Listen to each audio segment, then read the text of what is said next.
लगता है प्रशांत किशोर बिहार को टायर्ड और रिटायर्ड लोगों का प्रदेश बनाकर ही छोड़ेंगे। वैसे तो प्रशांत किशोर लगातार यह दावा करते थे कि वो बिहार को नई राजनीति देंगे, बिहार को नई दिशा देंगे, लेकिन उनकी दिशा इस उपचुनाव के उम्मीदवारों से ही साफ साफ दिखाई देने लगा है। नमस्कार, हिंद इंडिया न्यूज में आपका स्वागत है।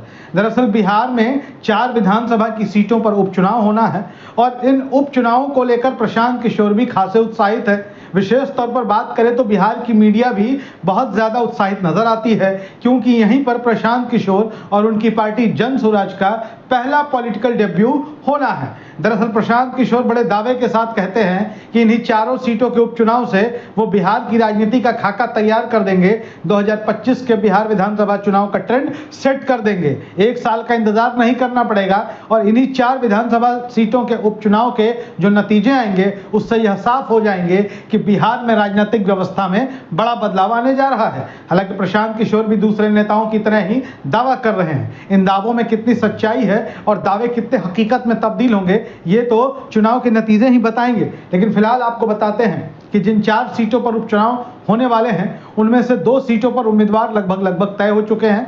1 सीट पर तो उम्मीदवार का नाम प्रशांत किशोर ने ऐलान भी कर दिया है।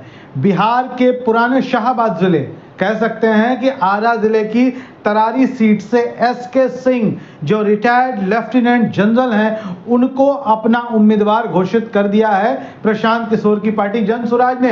हालांकि आपको बता दें कि प्रशांत किशोर की पार्टी ने गया जिले की बेलागंज सीट पर अपना उम्मीदवार तय नहीं किया है, लेकिन यह कहा जा रहा है कि प्रोफेसर खिलाफत हुसैन बेलागंज विधानसभा सीट उपचुनाव में उम्मीदवार होंगे प्रशांत किशोर के, और यह भी मैथमेटिक्स के प्रोफेसर रहे हैं गया के मिर्जा गालिब कॉलेज से।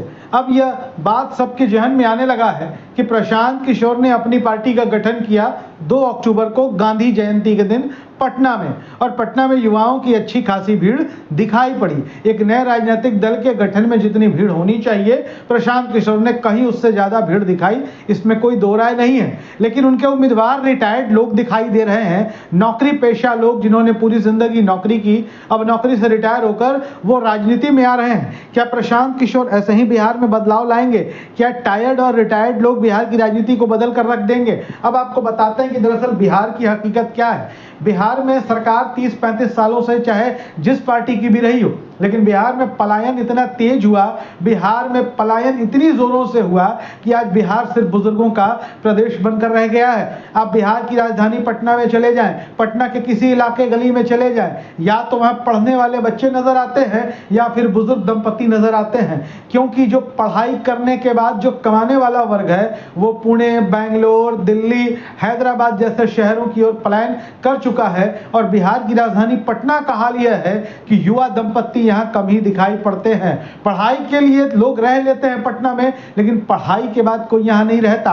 पढ़ाई की भी बात कर ले तो केवल सरकारी नौकरियों की तैयारी करने वाले बच्चे ही यहाँ रहते हैं। जिनको मेडिकल करना होता है, इंजीनियरिंग करनी होती है, MBA या MCA करना होता है, वह भी बिहार में नहीं रहते, वह भी बिहार से बाहर निकल जाते हैं। तो पहले से कहा जाता है कि बिहार टायर्ड और रिटायर्ड लोगों का प्रदेश है, और प्रशांत किशोर अब टायर्ड और रिटायर्ड नेता जनता के सामने ला रहे हैं, रख रहे हैं, और ये बिहार को कितना बदलेंगे इसका अंदाजा आप खुद लगा सकते हैं। वीडियो अच्छा लगे तो शेयर करिए, अपनी राय जरूर लिखिए। धन्यवाद।